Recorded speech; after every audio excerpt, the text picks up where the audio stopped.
Olá, pessoal. O que vou compartilhar com vocês hoje não é uma história de ficção. É um relato verdadeiro dos eventos que aconteceram comigo há 5 anos, quando eu era estudante do ensino médio na Escola Estadual Monteiro Lobato. Peço que assistam até o final, pois o que aconteceu mudou minha vida para sempre e pode servir de alerta para outros. Os nomes foram alterados para proteger a privacidade das pessoas envolvidas, mas cada detalhe desta história é real, por mais inacreditável que possa parecer. Tudo começou em uma quarta-feira aparentemente normal de março. Eu estava no segundo ano do ensino médio e, como sempre, cheguei cedo à escola. Gostava de aproveitar o silêncio dos corredores antes que o tumulto dos outros alunos preenchesse o espaço. Naquela manhã, porém, algo parecia diferente. O silêncio era mais profundo. Os corredores, normalmente iluminados pela luz do sol nascente, pareciam mais sombrios. Enquanto caminhava em direção à minha sala, ouvi um som. Era baixo, quase não dava para ouvir. Havia um rangido, como se alguém estivesse andando com passos calmos. Parei, olhei ao redor, mas não vi ninguém. Deve ser o zelador, pensei, tentando acalmar meus nervos. Continuei andando, mas o som persistiu. Às vezes à minha direita, às vezes à esquerda, sempre fora do meu campo de visão. Algo estava errado, muito errado. Quando cheguei à minha sala, a porta estava entreaberta. Isso era estranho. As salas sempre ficavam trancadas até o início das aulas. Hesitei por um momento antes de empurrar a porta. O que vi dentro da sala me fez congelar. As carteiras, normalmente colocadas em fileiras ordenadas, estavam todas empilhadas no centro da sala, formando uma espécie de torre bizarra que quase tocava o teto. No topo da pilha, algo se movia. Algo que não deveria estar ali. Dei um passo para trás. Foi então que ouvi um sussurro vindo de dentro da sala. Entre, dizia a voz. Estávamos esperando por você. Não esperei para ver quem ou o que estava falando. Corri como nunca havia corrido antes. Meus passos faziam ecos pelos corredores vazios. Mas por mais que eu corresse, os corredores pareciam se estender infinitamente. Portas que eu conhecia bem, de repente não levavam a lugar nenhum. Escadas que deveriam me levar ao térreo, de repente terminavam em paredes sólidas. Depois de um tempo, consegui chegar ao pátio principal. Estava ofegante, minhas pernas estavam tremendo de exaustão e medo. Foi então que notei. O pátio estava completamente vazio. Nem sinal dos outros alunos, dos professores, dos funcionários.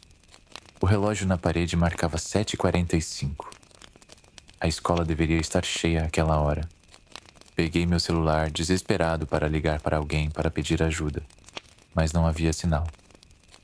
A tela mostrava apenas uma mensagem, de sem serviço. O pânico começou a tomar conta de mim. O que estava acontecendo? Onde estavam todos?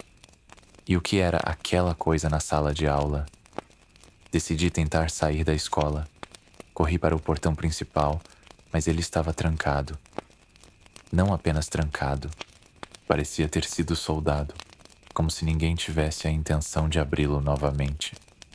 Foi nesse momento que ouvi passos, dezenas, talvez centenas de passos ecoando pelos corredores. Mas não eram passos normais. Eram arrastados, estranhos, como se quem quer que estivesse se aproximando não soubesse realmente como andar.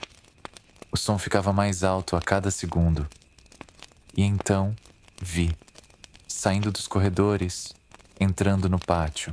À primeira vista pareciam alunos e professores, mas havia algo profundamente errado com eles. Seus movimentos eram rígidos, mecânicos. Seus olhos estavam completamente brancos, sem íris ou pupila. Eles se moviam em minha direção, Seus passos tinham uma sincronia perturbadora. Suas bocas se abriam e fechavam, mas nenhum som saía. No entanto, eu podia ouvir suas vozes em minha cabeça. Junte-se a nós, elas diziam. Seja parte de nós. Seja um de nós. Recuei, procurando desesperadamente uma saída. Foi então que vi uma janela aberta no segundo andar. Era minha única chance. Corri de volta para dentro do prédio, subindo as escadas de 2 em 2 degraus. Podia ouvir a multidão me seguindo. Cheguei à janela, olhei para baixo. Era uma queda considerável, mas eu não tinha escolha. As vozes estavam ficando mais altas, os passos mais próximos. Sem pensar 2 vezes, pulei. A queda pareceu durar uma eternidade. Por um momento tive certeza de que iria morrer. Mas então atingi o chão. A dor foi intensa, mas eu estava vivo. Ignorando a dor em minhas pernas, me levantei e corri. Corri para longe da escola, para longe daquelas criaturas que um dia foram meus colegas e professores. Corri até meus pulmões queimarem, até minhas pernas não aguentarem mais. Quando finalmente parei, estava no centro da cidade. As ruas estavam cheias, as pessoas iam e vinham. Tropecei até uma lanchonete próxima e desabei em uma cadeira. A garçonete me olhou com preocupação, perguntando se eu estava bem. Eu não conseguia responder. Como explicar o inexplicável? Nos dias que se seguiram, tentei entender o que havia acontecido. As notícias não mencionavam nada em comum na escola. Quando voltei, dias depois, tudo parecia normal. Meus colegas, meus professores, todos agiam como se nada tivesse acontecido. Mas eu sabia a verdade. Eu havia visto algo naquele dia, algo que não deveria existir. E às vezes, quando olho nos olhos dos meus colegas ou professores, via um breve momento em que seus sorrisos se alargam um pouco demais, em que seus olhos parecem um pouco vazios. E sei que, seja lá o que for que aconteceu naquele dia, não acabou. Está apenas esperando. Esperando o momento certo para surgir novamente. Nas semanas que se seguiram ao incidente, minha vida se tornou um pesadelo acordado. Eu não conseguia dormir, assombrado por pesadelos de corredores infinitos e sorrisos macabros. Durante o dia, cada sombra parecia esconder uma ameaça. Tentei falar com meus pais, com os conselheiros da escola, até mesmo com um terapeuta. Mas ninguém acreditou em mim. Como poderiam? Minha história soava como o delírio de uma mente perturbada, não como algo que realmente poderia ter acontecido. Na escola, as coisas pareciam ter voltado ao normal, mas eu não conseguia deixar de notar pequenas coisas. O modo como alguns alunos às vezes paravam no meio de uma frase, seus olhos ficando desfocados por um momento antes de voltarem a si. O jeito como certos professores sorriam um pouco largo demais quando achavam que ninguém estava olhando. Comecei a fazer pesquisas, desesperado para encontrar alguma explicação para o que havia acontecido. Passei horas na internet, procurando por relatos similares, por qualquer coisa que pudesse validar minha experiência. Foi durante essas pesquisas que encontrei algo perturbador. Um artigo de jornal de 50 anos atrás, quase esquecido nos arquivos da Biblioteca Municipal. Falava sobre um incidente estranho na Escola Estadual Monteiro Lobato, a minha escola. Segundo o artigo, toda a escola havia ficado em quarentena por uma semana devido a um surto de doença não identificada. Mas os detalhes eram mínimos e não havia nenhuma informação sobre o que realmente aconteceu. Intrigado e assustado, continuei procurando. Descobri mais casos ao longo dos anos, sempre na mesma escola, sempre encobertos ou explicados como algum tipo de acidente ou doença. A cada 25 anos, aproximadamente, algo acontecia. Algo que ninguém queria discutir, que todos pareciam determinados a esquecer. E então, percebi. O último incidente registrado havia sido há exatamente 25 anos. O que significava que o que eu havia experimentado não era um evento isolado. Era parte de um ciclo, algo que vinha acontecendo há décadas, talvez até séculos. Mas o que era? Um tipo de possessão em massa? Algum experimento governamental secreto? Ou algo ainda mais sinistro, algo além da compreensão? Quanto mais eu investigava, mais perguntas surgiam. E mais eu sentia que estava sendo observado. Comecei a notar figuras estranhas me seguindo na rua. Carros com vidros escuros estacionados do outro lado da minha casa. Chamadas telefônicas onde ninguém falava do outro lado da linha.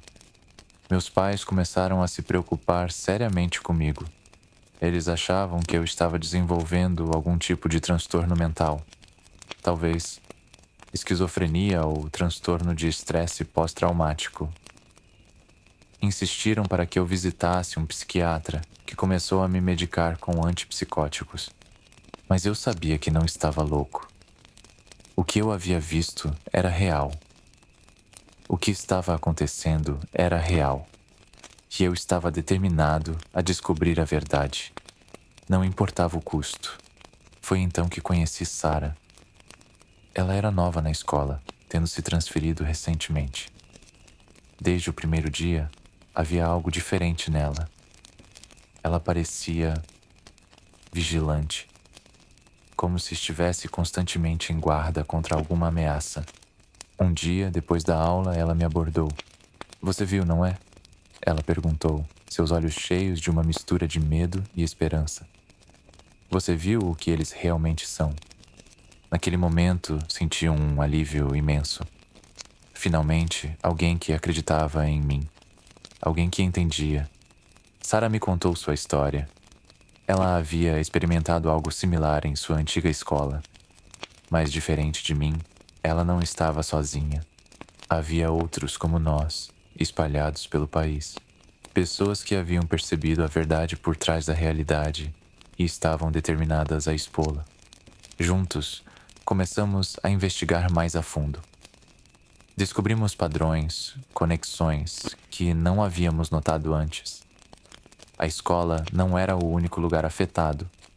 Havia outros pontos na cidade, outros edifícios que pareciam ser epicentros dessa coisa, seja lá o que fosse. Mas quanto mais nos aproximávamos da verdade, mais perigosa nossa busca se tornava. Começamos a receber ameaças. Pessoas misteriosas nos abordavam na rua, advertindo-nos a parar nossa investigação. Um dia, encontramos o apartamento de Sarah completamente revirado, com uma única mensagem escrita na parede: "Parem agora." Mas não podíamos parar. Não quando estávamos tão perto.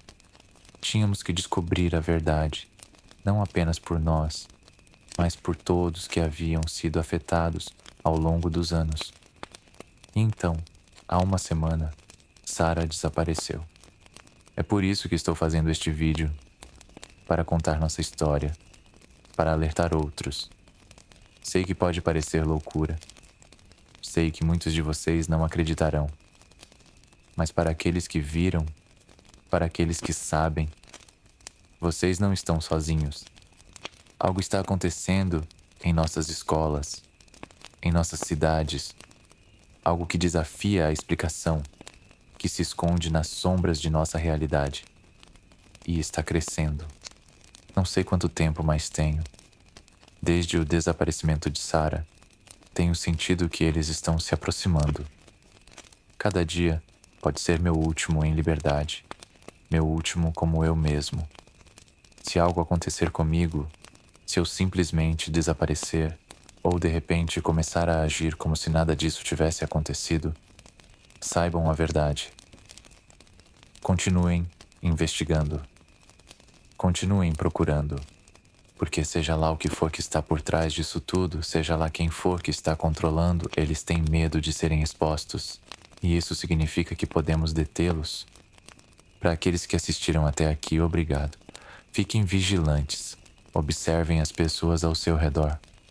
E se um dia você notar algo estranho, um sorriso largo demais, olhos um pouco vazios demais, corra, corra e não olhe para trás, porque os corredores do silêncio estão em toda parte e eles estão sempre esperando por novos alunos.